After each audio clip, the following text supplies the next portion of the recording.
Although I love what I'm doing in the garage, I'm having just a small dilemma right now. And I can't really tell myself if I'm being rational or irrational in my thoughts. In my 1.5 car garage, I'm rebuilding this Audi R8, and it's a great car. From far away, you think the car would be finished. I mean, it looks good from here, but only I know its true degree of unfinishedness. Now, in my driveway sits this 2006 Mitsubishi Lancer Evolution. It too is sort of a shell of its former self. But believe it or not, we're actually just about ready to make the turn from disassembly to reassembly. I don't really like having 2 cars. In theory, 2 cars is great, but in reality, you end up losing most of your garage space to parts. I just don't know how convinced I am that 2 cars at once is the right way to do this. Since I've determined I don't want to work on 2 cars at the same time, I'm thinking it'd be better if we did 3. Hello? Hey, Edward. Hey, morning. I'm so apologize. I just came in today at 2 a.m. So I just wake up right now. Sorry for that. That's no problem. Good morning. Glad you got some sleep. Yeah, sorry for that. I just forgot to turn on like the alarm, all these things. So. Do you know what time you'd get here? Yeah, around until 9:30. Okay. All right, thanks, Nick. All right, thank you, sir. See ya. See you. Poor guy just needed some sleep. And as promised, around 9:30, Nick showed up with a delivery that might prove to be the best moneymaker project that I've ever purchased on this channel. What's up, man? Damn, I lost my glove. It made it the whole way? Yeah. What's up? I'm Ed. Nice to meet you. So you're a video blogger? Yeah, man. Yeah. Is that okay? Sure. Does it start? Yeah, it is. Okay. As it starts when you like the jump. Okay. On top, yeah. So I plan on flipping this Duramax Denali for a major profit, but I can't believe how he has it positioned on here. You've done that before? I do. How do you know that it's not gonna? Dude, you're nuts. I gotta show you how he's got this thing situated. He's got the front tires perched up on the ledge of the trailer. I don't know, is this common for truck drivers to do this? I have no idea, but one mistake and he's basically crushing the back of his Super Duty. You have a jump box? Yes, I do. I'm sure you do. I'm more 2 more wins. I'm ready to quit this job. What? Yeah, the one guy, he's a builder in South Carolina, big builder. Yeah. He said, I need a supervisor. So that's what you're gonna do? Yeah. Is this your rig? No, it's not mine. Okay, so you don't have to. I'm working for 1.5 years. Wow, you're getting good at it though. Dude, I make a lot of money. Do you? Yeah, I do. Doing this? Yeah, at least like almost 100K. Just driving around, being a good dude. Non-stop. In a nice truck. Whoa, check out your dash. I couldn't hear it run at the auction, so I didn't know if the truck ran or not. This one? Yeah. It's ran, but it has some like the check engine. It's run not really fast. You know, some the problem with turbo or something. Like doesn't have like really good boost. Oh really? Yeah. What the hell? I have no idea. It's happening with the engine, with the diesel engine. Oh great. Something wrong with the engine. That's a good sign. While Nick reassembles the broken trailer, I can confirm that the truck not only goes in reverse, goes forward too, at least in first gear. Check that out, he's got the Chevy Volt going forward and backward as well. Hey man, I'm gonna give you a tip as my wife takes photos for our next argument. So this is a new to us 2017 Duramax Denali that's not exactly here for a rebuild series. Now the reason for me to buy this vehicle is a little bit different than my more traditional purchases on this channel, like exotic sports cars.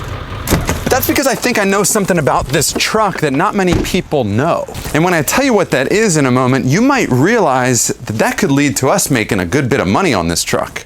Not sure why I parked it right in the middle of the driveway. Now no one else can park. Just move it. Ah, the dead battery thing, I forgot. This is where it really pays to have a portable battery. The Noco Boost is a great jumper box, but I don't know if it has enough juice to start this big of an engine. There's only one way to find out, and that's to hook it up to our battery and give it a pull. Oh, let's see, come on, let's get lucky. Oh, come on. Ah, it doesn't have enough juice. Now, even though this isn't a truck that I'll keep for myself, Every auction vehicle needs a new battery. In the case of this Duramax, the battery is hidden under a number of fasteners, all of which are heavy duty enough to withstand the impact gun. This crossbar is the first piece to be removed to gain access to the battery. Underneath of it is a panel of connectors that likely powers all of the auxiliary features of this truck. With one battery removed, I can see the date says it's 5 years old. Although batteries can last longer if they're used daily, this truck likely sat at the auction abandoned for a few months before it was sold. So here's evidence to the new buyer that could be you. You're getting a new juice box, which is hopefully enough to fix our first issue. Because as usual, there's really only one way to find out. These really are amazing trucks, and it should make for a quick sale. So first impression, the truck runs and drives, it seems just fine. The steering is pulling a little bit to the left. It's also kind of hard to look out the front dash. From the bottom of this tint line and this sticker in place, it's a really narrow visual field for such a big truck. Before we consider this truck good to go and we start working on it and get it back to where it needs to be, it's always a good test to just slow down, come to a stop, and floor it. I've always been impressed with just how fast these trucks can move. So let's have a closer look and try and figure out why this truck was at the salvage auction, and see how many times it takes before I remember not to block my wife's parking spot. Now, as a non-dealer, you can buy 7 vehicles in 1 calendar year in Pennsylvania, and I like to peel off the window stickers of each of my auction wins. It's sort of like a token of each vehicle. And this one happens to fit nicely on my compressor closet, right next to the Lamborghini Gallardo sticker.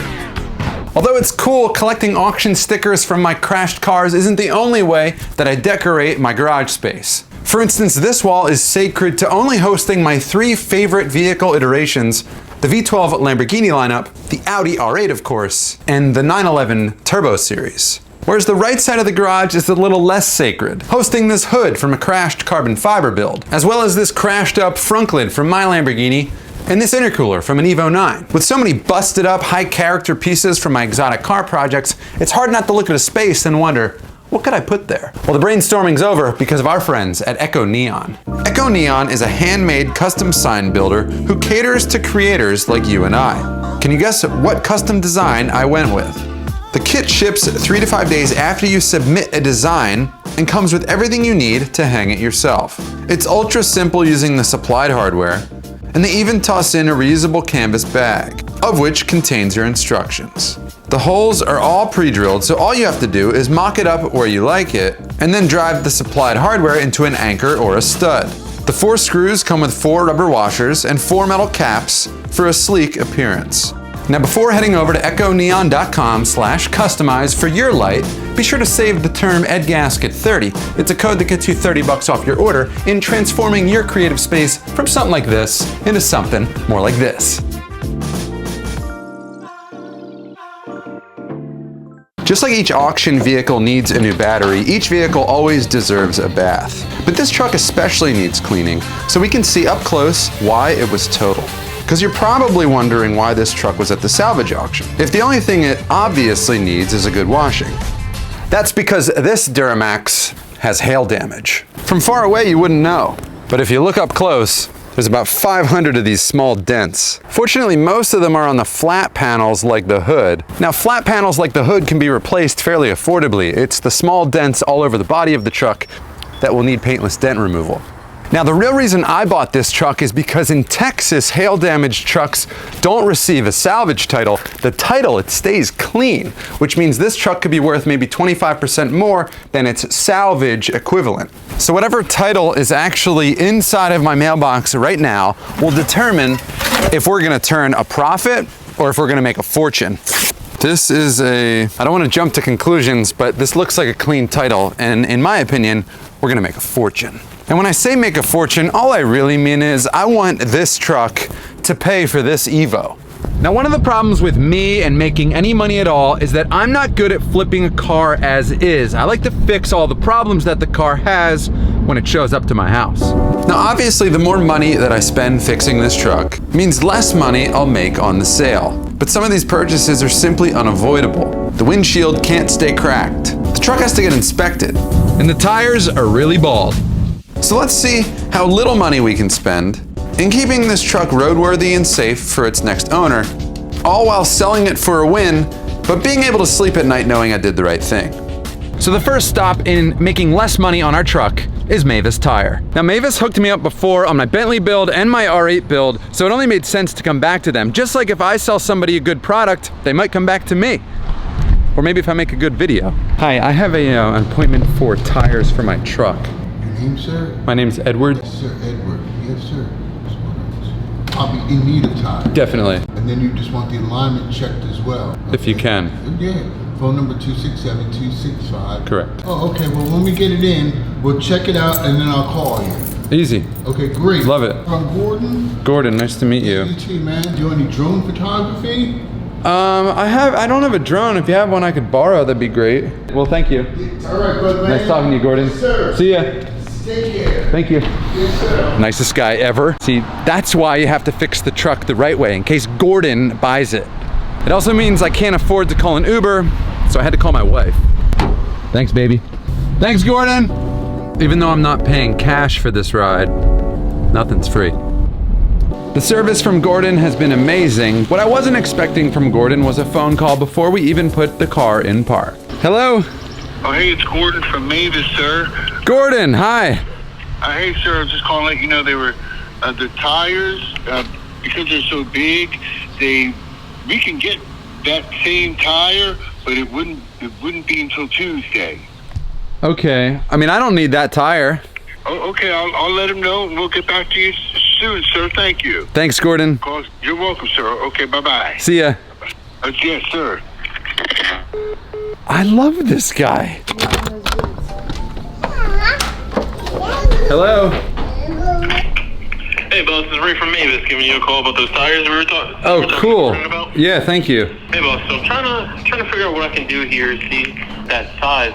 Everything I can even get a hold of won't be here till Tuesday. All right, I'll come grab it. All right, no problem. Thanks. So I'll see you when you get here. All right, thank you. Bye. Bye. So what the kind tire guys are telling me is that they can't get my tires in today. It might be a few days, which is totally reasonable. The problem is I'm waiting on a phone call to book my appointment for my cracked windshield. Hello? This is Monique from SafeLight. I was reaching out regarding your appointment with us on the 1st. Is this a good time to talk? Oh, definitely. So just letting you know the recalibration will cost $395. So it brings your total to $708.84. Did you happen to have any concerns for me? Any questions? It's a lot of money, but no, I guess not. Awesome, awesome. Well, thank you so much for giving SafeLight a chance, Mr. Wald. I hope you have a wonderful rest of your day. Thank you, you too. Thank you. Bye-bye. Damn it. $300 for a windshield, $400 for a calibration. Bye, love you.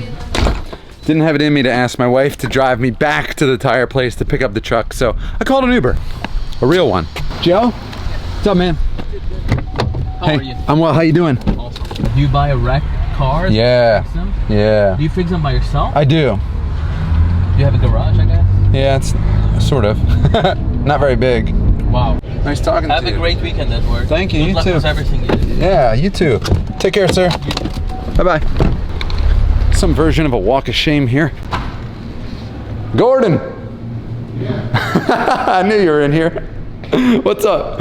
So you wanted the same exact tires out the door, you're looking at 2236. Yeah, I'm like not in love with those tires, so. right. Cool, well, thank you Give me a again. call. Yeah, see you guys. Yeah, take Have a care. good one. Take care. All right, see you, Gordon. All right. Thanks.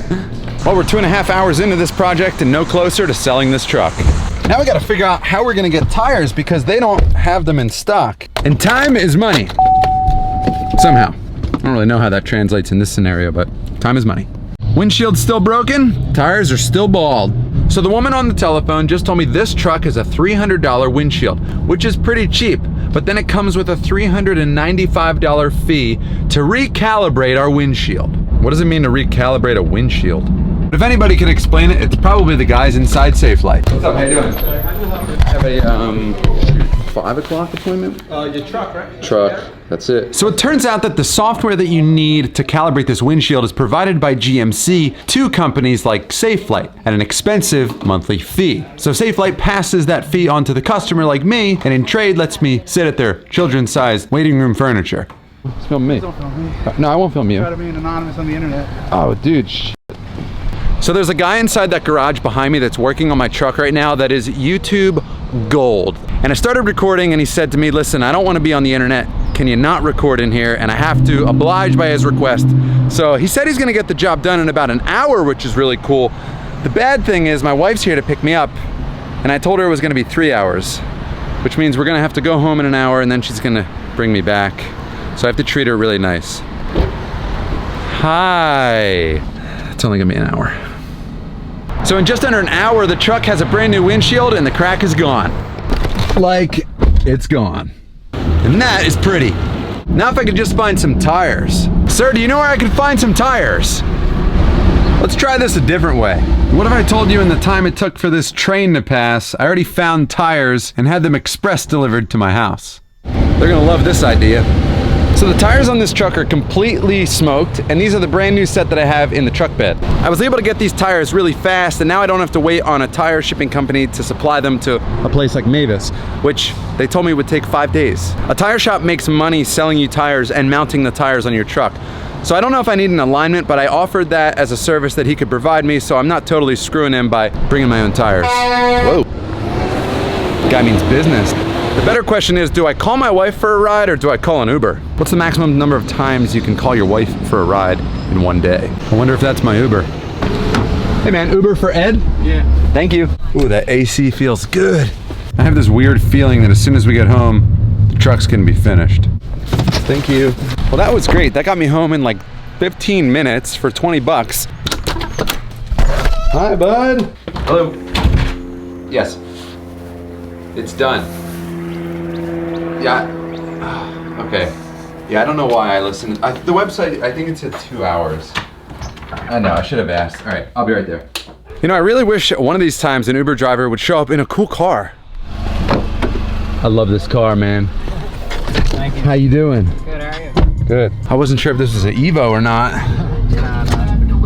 Are you into those cars? If you're here because you saw my Evo build and you're interested in the next video, here's your sign. It's coming. Have a nice day, man. See ya. Nice car. Well, there's my truck. Let's go see the damage. Yeah, you brought your Lambo over him in, and he's one of Yes. He went crazy over it. Started following cool. you on your YouTube channel and all that. Cool, shit. hell yeah. Yeah, dude, we love it. We watch Thanks, it. man. Yeah, this will be on there. I'm flipping this truck to try and pay for, I have an Evo. Nice. What kind of Evo? 10? 9. 9? Yeah, I like the older ones. Holy shit. Comes a 269.22, my brother. Cool. Thank you. All right, Ed. Have a good day, bro. Bye. Another great dude, happy to help me out, which is really appreciative. In an otherwise very tight margin flip. I mean, although this is a great looking truck, I think we're running out of money. Now, I don't know exactly who's gonna buy this truck. Maybe it will be you, but just know that you got yourself some brand new rubber all the way around. When a car gets hailed upon, it's not just the flat body panels that get damaged. I'm pretty sure that's also how our windshield got cracked. Although it's easier to replace a windshield than fix all these little dents in the hood. But another problem is all the plastic. Check out what it did to our daytime running light. Fortunately though, I already have a replacement right here. Just gotta figure out how to put it in. Most of the time you can just pull out the old one. Oh boy. Oh, sharp. Just cut myself. Damn. Oh man, how does this come out? Hey Siri. How do you remove the cab lights on a 2500 Denali? Looks like you actually have to remove this center console. Where's my little plastic key? I might not need it. Oh, look at that. In order to get to the hardware. I thought the light just kind of snapped in. Oh, this has been removed before. It's broken. See, on a replacement light, you can see right here, those little bolts have to come out. Those are on the inside of the cab in the ceiling. So with these bolts removed, we can probably pull the light right out. Can I just push it out from the inside? Ah, there we go. Nice. Well, here's the old broken one. This is the new one that has to go back in. Maybe I'll peel the... Ooh. I'll get that extra adhesive off with one of these 3M adhesive remover wheels. It's able to remove the adhesive without damaging the paint. Then top it off with a little adhesive remover. All 3M products. Nice. There's one less thing you have to do if you buy it. But we can't expect to sell this truck without first fixing the $48,000 it has in dents. The insurance company calculated $48,000 to pop out all of the dents or replace all of the panels on that truck. Now, I don't know what the insurance claim adjuster does to come up with that big of a number for hail damage, but it's not our job to worry about. We have more important things to worry about. You know what that means? It means it's finally time to either fix a bunch of dents or replace some panels and paint this truck. What's up? Oh, dude. How's your car? Oh, man. You restoring that thing? So I'm hoping to flip this one for a couple bucks and I can pay for the R8 and I have an Evo that I'm working on. U8624. Just white. Wow, you're quick. That white's been around since Oh, really? the 1985. I probably just need the smallest container you have. What do you paint? Just painting the hood. Okay. Yeah, a pint would be good. Cool. 1 pint for a hood. If I mess that up, won't be the first time. 162.06, bud. Cool. Okay. Thank you. I've been waiting. It's been so hot. Dude, some of the guys' paint booths in the afternoons, 110 or 115 degrees. Okay. And they're... I just chose not to paint because I was like... Yeah, I mean, yeah. Dude, thank you. Oh, you got it. Nice to see you Always again. good seeing you, my Yeah, man. likewise. Can you walk Yeah. this way real quick with your camera? Yeah, I just yeah. want to show you in front of it real quick. Oh, it's here. So I'm trying to just get 2 new headlights. I think this is the car that saved Porsche. Probably. I think they were about to go under and then they put out the Cayenne and it saved the company. They sold that many of them. The left one is the issue, but I'm trying to get just match it on. Oh yeah, you can't have one. You know? You got to do both. All right, later. So now we have paint for the hood. I just need the hood. The hood's easy enough to replace and paint, and then maybe the rest of those small dents I'll get taken care of by somebody who knows how to do PDR. I've been trying to time it right so that I'm home at the same time that the FedEx driver comes because I really want him to drive this car. Because he's not stopping today. Damn, I was hoping he had my hood too. That's until you realize how big this hood is and realize it was delivered by FedEx Freight yesterday. This is a very heavy hood. Now it does look like it's actually about to rain, which historically for me means there's no better time than now to paint. When you order factory replacement body panels for a vehicle, they come coated in a black rust-proof coating. Although it has a nice smooth finish, you do have to sand it down with at least 400 grit to get new paint to stick to it. Without sanding what they call the E-coat, the new paint will flake harder than you do every time you get invited to a 1-year-old birthday party on a Sunday. Once you get those tight spots sanded, it's easier to get the rest with the hood hanging on a vertical body panel stand. Although I have some cool tools like that, I don't have a paint booth at my disposal. So I have to think about every other detail. And the first detail is setting up some protection. Protection from the wind, protection from the rain, and protection from bird turds. And of course some walls to keep the wind from interfering with our spray pattern. As for the flying insects, they actually make a bug spray that will kill everything with wings that lives in your lawn. It's environmentally friendly, as long as you don't count the bugs as part of the environment. So with our pre-sanded hood hanging back on our vertical panel rack, it's ready for its first coat. JP331 is otherwise known as sealer, and this sealer happens to be white. They come in multiple colors. The sealer gives us a uniform surface to start on and to apply our paint on. And the fact that it's white helps transition the color of our body panel from such a drastic black color. So I put 1 coat of sealer, it's white sealer, on our hood now. You can see some lines going horizontally where the E-coat, which is black, is still showing through underneath. But the reality is I'm about to paint this hood Olympic white, which is gonna really take care of all those horizontal lines. Hopefully. So the company who makes this color does call it Olympic white, and I only bought 1 small container because I'm hoping to make no mistakes. As you can see, it's very Olympic in its appearance. You do have to add a bit of reducer to make it thin enough to spray through a paint gun. You know I picked the right day to paint because if you listen closely, it's raining. As long as there's no rain on here, we're good.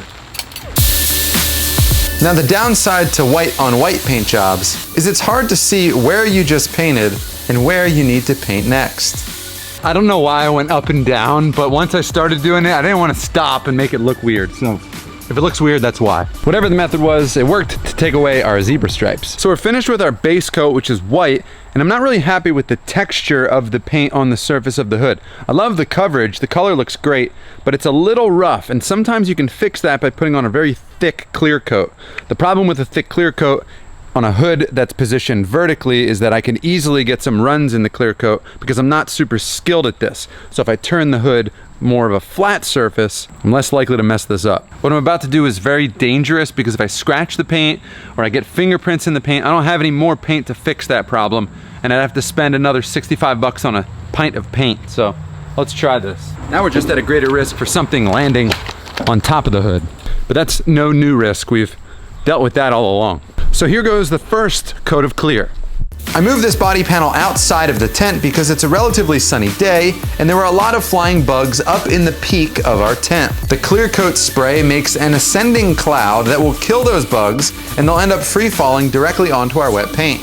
So moving the panel outside seemed like the right thing to do until I ran into an issue, of course. If you've had the pleasure of painting with me at all throughout the course of all the rebuilds that I've had on my channel, you know that I have a tendency to ruin paint jobs, and if you haven't seen that yet, welcome.